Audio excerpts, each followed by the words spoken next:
الحمد لله نحمده ونستعينه ونستغفره ونؤمن به ونتوكل عليه ونعوذ بالله من شرور أنفسنا ومن سيئات أعمالنا من يهده الله فلا مضل له ومن يضلل فلا هادي له ونشهد أن لا إله إلا الله وحده لا شريك له ونشهد أن سيدنا ومولانا محمدا عبده ورسوله أرسله بالحق بشيرا ونذيرا وداعيا إلى الله بإذنه وسراجا منيرا أما بعد فأعوذ بالله من الشيطان الرجيم بسم الله الرحمن الرحيم واعتصموا بحبل الله جميعا وقال رسول الله صلى الله عليه وسلم إن هذا القرآن حبل الله المتين والنور المبين والشفاء النافع عصمة لمن تمسك به ونجاة لمن اتبعه إلى آخر الحديث أو كما قال عليه الصلاة والسلام سبحانك لا علم لنا إلا ما علمتنا إنك أنت العليم الحكيم আমরা সকলেই অত্যন্ত আজমত এবং মুহাব্বতের সাথে একবার রাসূল করিম সাল্লাল্লাহু আলাইহি ওয়াসাল্লামের প্রতি দুরূদ ইব্রাহিমী আমরা পাঠ করি আল্লাহুম্মা সাল্লি আলা মুহাম্মাদিন ওয়া আলা আলি মুহাম্মাদ কামা সাল্লাইতা আলা ইব্রাহিম ওয়া আলা আলি ইব্রাহিম ইন্নাকা হামিদুম মাজিদ আল্লাহুম্মা বারিক আলা মুহাম্মাদিন وعلى آل محمد كما باركت على إبراهيم وعلى آل إبراهيم إنك حميد مجيد الحمد لله কালামপুর হাফিজিয়া মাদ্রাসা ও এতিমখানার হাফেজ ছাত্রদের পাগড়ি প্রদান উপলক্ষে আয়োজিত ৪৮তম বার্ষিক ওয়াজ মাহফিলের সম্মানিত সভাপতি, উপস্থিত উলামায়ে কেরাম, উপস্থিত এলাকার মুরব্বিয়ানে কেরাম, দিনদার ভাইয়েরা, পর্দার আড়ালের আমার অত্যন্ত সম্মানিত মা ও বোনেরা এবং আমার প্রাণ প্রিয় ছাত্র ভাইয়েরা, আমাদের কর্তব্য মহান রব্বুল আলামিনের দরবারে শুকরগুজারি আদায় করা, যিনি আমাদেরকে সুন্দর নুরানি মুবারক মাহফিলে সমবেত হয়ে উলামায়ে কেরামের সান্নিধ্যে বসে কোরআন সুন্নাহর আলোচনা শুনবার, আমাদের জীবন চলার পাথেয় গ্রহণ করবার আমাদেরকে সুযোগ করে দিয়েছেন, তৌফিক দান করেছেন। এজন্য দিল থেকে আল্লাহর শুকরিয়া আদায় স্বরূপ সকলেই বলি আলহামদুলিল্লাহ। আল্লাহ রাব্বুল আলামিন আমাদেরকে আশরাফুল মাখলুকাত মানুষ হিসাবে সৃষ্টি করেছেন এবং আমাদেরকে ঈমান ইসলামের দৌলত এবং সম্পদ আল্লাহ তাআলা আমাদেরকে দান করেছেন এবং আমাদের জন্য আল্লাহ রাব্বুল আলামিন তার কালাম, সর্বশ্রেষ্ঠ আসমানী কিতাব এবং সর্বশেষ আসমানী কিতাব কোরআনে কারীম আল্লাহ তাআলা আমাদেরকে দান করেছেন। আমরা আল্লাহর এই নিয়ামত প্রাপ্তির উপরে আমরা খুশি না বেজার? আল্লাহর এই নিয়ামতের উপরে যদি খুশি থাকি আল্লাহ এই সকল নিয়ামতের শুকর গুজারি আদায় করা আমাদের কর্তব্য এবং দায়িত্ব। এই দায়িত্ব আমাদেরকে পালন করতে হবে। সেই সাথে আমরা যেরকম ঈমান ইসলামের দৌলত লাভ করেছি, আমাদের পরবর্তী প্রজন্ম, আমাদের ছেলে মেয়েদের ছেলে মেয়ে, নাতি নাতনি, তাদের পরবর্তী প্রজন্ম থেকে প্রজন্ম সকলেই ঈমান ইসলামের দৌলত লাভ করুক। ঈমান ইসলামের উপরে তারা সহিভাবে সঠিকভাবে টিকে থাকুক। এটাকে আমরা সবাই চাই। যদি চাই তাহলে আমাদের কিছু কর্তব্য করণীয় আছে। রাসূল পাক সাল্লাল্লাহু আলাইহি ওয়াসাল্লাম ইরশাদ করেছেন, তারাকতু ফীকুম আমরাইন লান তাযিল্লু মা তামাসসাকতুম বিহিমা কিতাবাল্লাহ ওয়া সুন্নাত রাসূলিহি। ও আমার উম্মতেরা, আমি তোমাদের মাঝে দুইটা জিনিস রেখে যাচ্ছি। যতদিন পর্যন্ত তোমরা তোমাদের পরবর্তী প্রজন্ম ওই দুই জিনিসকে মজবুত ভাবে আঁকড়ে থাকবে, ততদিন পর্যন্ত তারা সঠিক পথ থেকে, হকের পথ থেকে বিচ্যুত হবে না। সেই দুই জিনিস হইল, তার মধ্যে প্রধানতম এবং এক নম্বর হইল আল্লাহর কালাম কোরআনে কারীম। আর দুই নম্বর জিনিস হইল এই কোরআনের ব্যাখ্যা বিশ্লেষণ রাসূল পাক সাল্লাল্লাহু আলাইহি ওয়াসাল্লামের সুন্নাহ এবং আহাদিসে মুবারক। আমরা আমাদের পরবর্তী প্রজন্ম ঈমান ইসলামের উপরে টিকে থাকুক, এটা যদি চাই, আমাদের প্রজন্ম থেকে প্রজন্মকে কোরআন সুন্নাহ শিখার, কোরআন সুন্নাহ শিক্ষার সাথে সম্পৃক্ত করার কোনো বিকল্প নাই। কিন্তু আমরা আমাদের বাস্তব অবস্থা যদি পর্যালোচনা করি, আমাদের দেশে যে ব্যাপক শিক্ষা ব্যবস্থা, স্কুল কলেজ ইউনিভার্সিটির যে শিক্ষা ব্যবস্থা, যেই শিক্ষা ব্যবস্থার সাথে এই দেশের 90% মানুষ সংশ্লিষ্ট, সেই শিক্ষার মধ্যে কি কোরআন শিক্ষার কোন ব্যবস্থা আছে? আল্লাহ রাসূলের সুন্নাহ শিক্ষার কোন ব্যবস্থা আছে? নাই। অতএব আমাদের ভাবা উচিত আল্লাহ রাব্বুল আলামিন উলামায়ে কেরামের মাধ্যমে এই মুসলমানদের ঈমান ইসলাম রক্ষার বুনিয়াদ কোরআন এবং সুন্নাহর শিক্ষা এবং এর চর্চা মুসলমানদের মধ্যে অব্যাহত রাখার জন্য এই সকল কোরআনী প্রতিষ্ঠান তারা গড়ে তুলেছেন।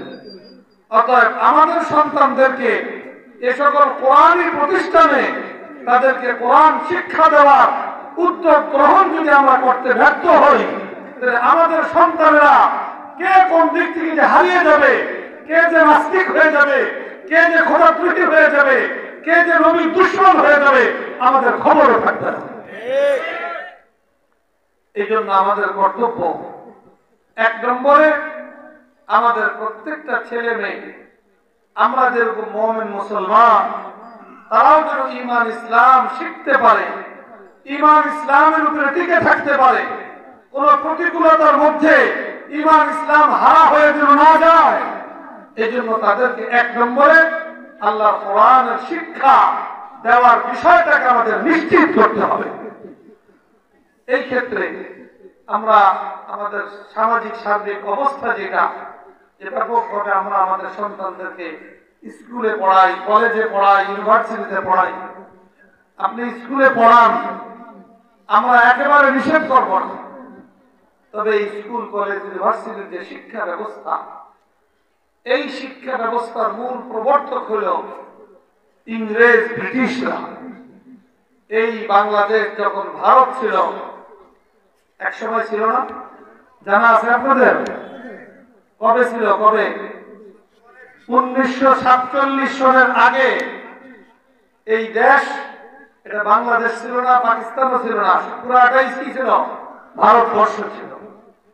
তখন এই ব্রিটিশরা সেই 7 সমুদ্র 13 নদীর উপর থেকে আইসা এই ভারতবর্ষকে দখল করা, এই দেশ থেকে ইসলামী শিক্ষাকে সমূলে ধ্বংস করে দিয়ে সেকুলার তথা ধর্মহীন শিক্ষা ব্যবস্থা এই ভারতবর্ষের উপরে চাপিয়ে দিয়েছে তারা।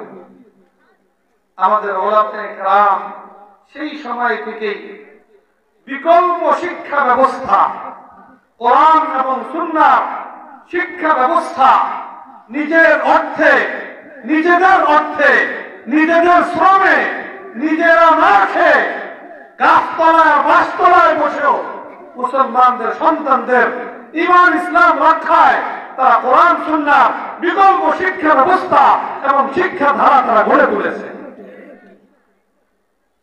অত্যন্ত দুঃখজনক বাস্তবতা, 1947 সালে আমরা ব্রিটিশ থেকে স্বাধীনতা অর্জন করেছি।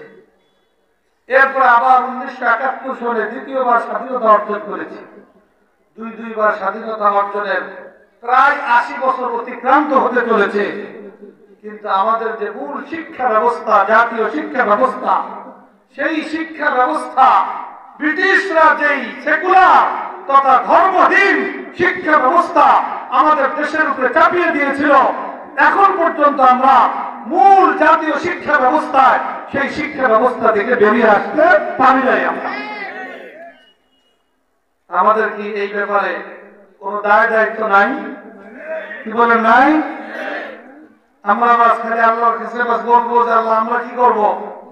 না, আমাদের গোটা দেশের মুসলমান যদি এই ব্যাপারে সোচ্চার হয়, আল্লাহ তাআলা এখন দেশের মধ্যে একটা সুযোগ এবং পরিবেশ করে দিয়েছেন। এই সুযোগ এবং পরিবেশকে কাজে লাগিয়ে জাতীয় শিক্ষা সিলেবাস, শিক্ষা কারিকুলাম এবং শিক্ষা ব্যবস্থার মধ্যে আমূল পরিবর্তন ঘটাতে হবে। বিশেষ করে প্রাইমারি সেকশন এবং হাই স্কুল, প্রাইমারি এবং হাই স্কুল লেভেলে কোরআন এবং মৌলিক ইসলাম শিক্ষা এটাকে নিশ্চিত করতে হবে এবং যাদের মাধ্যমে কোরআন শিক্ষা সহিষ্ণুভাবে হতে পারে এমন শিক্ষক প্রাইমারি এবং হাই স্কুল লেভেলে নিয়োগ দেওয়া, এটাও আমাদেরকে নিশ্চিত করতে হবে। এই ব্যাপারে শুধু ওলামায়ে কেরামের দায়িত্ব না, এটা এই দেশের প্রতিটা মুসলিম নাগরিক তাদের ভবিষ্যৎ প্রজন্মের ঈমান ইসলাম শিক্ষা এবং ঈমান ইসলাম রক্ষার স্বার্থেই এটা আমাদের প্রত্যেকের দায়িত্ব এবং কর্তব্য। এই দায়িত্ব তো আমরা চাইলেই কালকেই পূরণ হয়ে যাবে না, হয়ে যাবে? স্কুলে তো নাই এটা, এটার জন্য 1 নম্বর চেষ্টা করতে হবে। কি বলেন, আমরা সকলে চেষ্টা করতে রাজি আছি ইনশাআল্লাহ? আলহামদুলিল্লাহ, আমাদের দেশের ওলামায়ে কেরাম এখন জাতীয় পর্যায়ে, রাষ্ট্রীয় পর্যায়ে ইসলামকে আরো কিভাবে এগিয়ে নেওয়া যায়, সামাজিকভাবে ইসলামকে আরো কিভাবে মর্যাদার সাথে প্রতিষ্ঠিত করা যায় এবং খেলাফত রাষ্ট্র ব্যবস্থা কিভাবে আমাদের দেশে প্রতিষ্ঠিত করা যায়, এই স্বপ্ন নিয়ে ওলামায়ে কেরাম মাঠে ময়দানে ভূমিকা পালন করে চলেছেন। আমাদেরকে ওলামায়ে কেরামের হাতকে শক্তিশালী করতে হবে। আর পাশাপাশি ওই পরিবেশ আমরা যতদিন পর্যন্ত প্রতিষ্ঠিত করতে পারবো না, এর আগে কি আমাদের আর কোনো দায়িত্ব নাই? না, দায়িত্ব আছে। আল্লাহ তাআলা ওলামায়ে কেরামের মাধ্যমে এবং আপনাদের মতো দিনদার মুসলমানদের সার্বিক সহযোগিতা আল্লাহ তাআলা বিকল্প এক শিক্ষা ব্যবস্থা, কোরআন সুন্নাহ শিক্ষা ব্যবস্থা, কওমি মাদ্রাসার শিক্ষা ব্যবস্থা আমাদেরকে আল্লাহ তাআলা দান করেছেন, উপহার দিয়েছেন। আলহামদুলিল্লাহ, এখন সারা বাংলাদেশের জেলায়, থানায়, গ্রামে গঞ্জে, পাড়ায় মহল্লায় আলহামদুলিল্লাহ এখন কোনো এলাকা এমন নাই যেখানে কোরআন শিক্ষা ব্যবস্থা নেই। আমাদের কর্তব্য হলো, আমার ছেলেকে যদি আমি স্কুলে পড়ানোর চিন্তা করি, আগে তার ঈমান ইসলাম এবং কোরআন শিক্ষা দেওয়া নিশ্চিত করার জন্য কমপক্ষে 2-3 বছরের জন্য তাদেরকে এই সকল কোরআনী প্রতিষ্ঠানে দিয়ে তাদের কোরআন শিক্ষা নিশ্চিত করা, তাদের মৌলিক ইসলাম শিক্ষা নিশ্চিত করা, তাদের পাক নাপাকি, নামাজ রোজা, হালাল হারাম, জায়েজ না জায়েজ এগুলো যদি তারা নিশ্চিতভাবে শিখতে পারে, এটা নিশ্চিত করে তারপরে আপনারা স্কুল কলেজে পড়তে দেন। তবে স্কুল কলেজে এরপরেও পড়তে দেওয়ার পরে সবসময় সতর্ক দৃষ্টি রাখতে হবে যে আমার ছেলে, আমার মেয়ে এই প্রতিকূল পরিবেশে গিয়ে সে যদি ইসলাম বিদ্বেষী না হয়ে যায়, সে যদি আল্লাহর দুশমন না হয়ে যায়, নাস্তিক না হয়ে যায়, আল্লাহ রাসূলের দুশমনে পরিণত না হয়, তার ঈমান ইসলামের প্রতি গার্জিয়ান হিসেবে, বাবা মা হিসেবে সবসময় তার প্রতি লক্ষ্য রাখা, এটা আমাদের দায়িত্ব এবং কর্তব্য। আমরা দেখছি কত ভালো ভালো মুসলমানের ঘরে এই শিক্ষা ব্যবস্থা কুফল। দেখা যায় ভালো ভালো মুসলিম পরিবারে নাস্তিক গড়ে উঠতেছে, খোদাদ্রোহী গড়ে উঠতেছে, ইসলামের দুশমন তৈরি হচ্ছে। অতএব আমরা যদি এই ব্যাপারে সচেতন সতর্ক না থাকি, তাহলে আমাদের কলিজার টুকরা বাবা মা তাদের কাছে সন্তানের চাইতে প্রিয় আর দামি আর কোনো কিছু হইতে পারে? সবচেয়ে বাবা মা সবচেয়ে দামি সম্পদ হলো তার সন্তান। এবং বাস্তবিক পক্ষে সন্তানকে যদি বাবা মা ভালোভাবে গড়ে তুলতে পারে, তাহলে সেই সন্তান বাবা মা দুনিয়াতেও সম্মানের কারণ, হাসরের ময়দানেও ওই সন্তান বাবা মার সম্মান নিশ্চিত করবে। আর ওই সন্তানের উসিলায় ইনশাআল্লাহ বাবা মা জান্নাতের অধিকারীও হবে। আল্লাহ রাসূল হাদিসের মধ্যে বলেছেন যে কোন বাবা মা তার সন্তানকে যদি হাফেজে বা আমল বানাতে পারে, আলেমে দ্বীন বানাতে পারে, কিয়ামতের দিন আল্লাহ রাব্বুল আলামিন ওই সন্তানের উসিলায় তার বাবা মাকে কোটি কোটি হাজার হাজার কোটি মানুষের সামনে নূরের মুকুট তাদের মাথায় পরিয়ে আল্লাহ তাআলা সম্মানিত করবেন। সন্তান যেরকম বাবা মা সম্মানের কারণ হয়, আবার সন্তান বাবা মা অসম্মানেরও কারণ হবে। যদি বাবা মা সন্তানের ক্ষেত্রে তাদের যে দায়িত্ব ছিল, তাদেরকে কোরআন শিক্ষা দেওয়া, তাদেরকে দ্বীন শিক্ষা দেওয়া, ইসলাম শিক্ষা দেওয়া, আল্লাহর সাথে তাদের পরিচয় করিয়ে দেওয়া, আল্লাহর সাথে তাদের সম্পর্ক স্থাপন করে দেওয়া, ঈমান ইসলাম শিক্ষা দেওয়া, নামাজ রোজা শিক্ষা দেওয়া, পাক নামাকি শিক্ষা দেওয়া, এটা যদি শিক্ষা দিতে না পারে, দেখা যাবে সন্তান কোন সময় নাস্তিক হবে, মুরতাদ হবে, ধর্মদ্রোহী হবে, খোদাদ্রোহী হবে, নবীর দুশমন হবে। ওই সন্তান যখন হাসরের ময়দানে আল্লাহর সম্মুখে দণ্ডায়মান হয়ে তার জীবনের হিসাব নিকাশ দিতে যাবে, তখন তো সে আটকা পড়বে, নাফরমান হিসাবে, আল্লাহর দুশমন হিসাবে তার জন্য জাহান্নামের ফয়সালা হবে। ওই সন্তান আল্লাহর দরবারে দরখাস্ত করবে যে আল্লাহ, আমি নাফরমানি করেছি, সেই হিসাবে আমার জন্য জাহান্নামের ফয়সালা ঘোষণা হয়েছে, এটা তো মানতে বাধ্য আমি, এটা অস্বীকার করার কোনো সুযোগ নাই। তবে আমার একটা দরখাস্ত আছে, আমি যে এই নাফরমানে পরিণত হইলাম, এত বড় জালেম হইলাম, আমার এই জালেম আর নাফরমান হওয়ার পিছনে আমার বাবা মার ভূমিকাও কোনো অংশে কম নয়। আমার বাবা মা যদি চাইতো, তাহলে আমাকে হাফেজ বানাতে পারতো, খাঁটি মুসলমান বানাতে পারতো, আল্লাহর অনুগত ফরমাবরদার বানাতে পারতো, কোরআনের সাথে আমার সম্পর্ক জুড়ে আপনার নৈকট্যশীল বান্দায় পরিণত করতে পারতো। কিন্তু আমার বাবা মা সেটা করেনি, বরং আমাকে ভিন্ন পথে পরিচালিত করছে। যেই পথে পরিচালিত করার ফলাফল আমি এই পরিমাণ জালেম আর এই পর্যায়ের নাস্তিক এবং মুরতাদ এবং খোদাদ্রোহী আর নবী দুশমন হিসেবে আমি গড়ে উঠেছি। অতএব আমার দরখাস্ত, আমাকে যতটুকু শাস্তি দিবা, আমার বাবা মাকে কমপক্ষে দ্বিগুণ শাস্তি দেওয়ার ব্যবস্থা করো। কি বলেন? সন্তান আমার আপনার বিরুদ্ধে আল্লাহর দরবারে এই নালিশ করুক, এটাকে আমরা কেউ প্রত্যাশা করি? এটা কি আমাদের জন্য ভালো? এটা যদি আমরা প্রত্যাশা না করি, এটাই থেকে যদি আমরা বাঁচতে চাই, তাহলে আমরা এখানে যতজন বাবা আছি এবং ভবিষ্যতে যারা বাবা হব, আমাদের এখনই আমাদেরকে অঙ্গীকারাবদ্ধ হইতে হবে। আল্লাহ প্রদত্ত আমানত, ছেলে মেয়ে, বাবা মা ছেলে মেয়ের মালিক নয়, ছেলে মেয়ের মালিক হলো কে? আল্লাহ। বাবা মার কাছে আমানত রাখেন, সেই আমানতের হক আদায় করা বাবা মার দায়িত্ব এবং কর্তব্য। বাবা মার উপরে সন্তানের, ছেলে হোক মেয়ে হোক, প্রধানতম হক এবং দায়িত্ব হলো তাকে কোরআন শিক্ষা দেওয়া, তাকে ঈমান ইসলাম শিক্ষা দেওয়া, ভালো মানুষের সাথে তাদের সম্পর্ক গড়ে দেওয়া, ওলামায়ে কেরামের সান্নিধ্য আর সোহবতে তাদেরকে অভ্যস্ত করে গড়ে তোলা। এটা বাবা মার অন্যতম দায়িত্ব এবং কর্তব্য। অতএব আমাদের প্রত্যেককে এই দায়িত্ব এবং কর্তব্য পালনের প্রতি মনোযোগী হওয়া খুব জরুরি। আর আমাদের এই দায়িত্ব এবং কর্তব্য পালনে আমাদেরকে সহযোগিতা করার জন্যই এই সকল কোরআনী প্রতিষ্ঠান গড়ে উঠেছে। বাবা মার দায়িত্ব ছিল তার প্রত্যেকটা সন্তানকে কোরআন এবং ইসলাম শিক্ষা দেওয়া।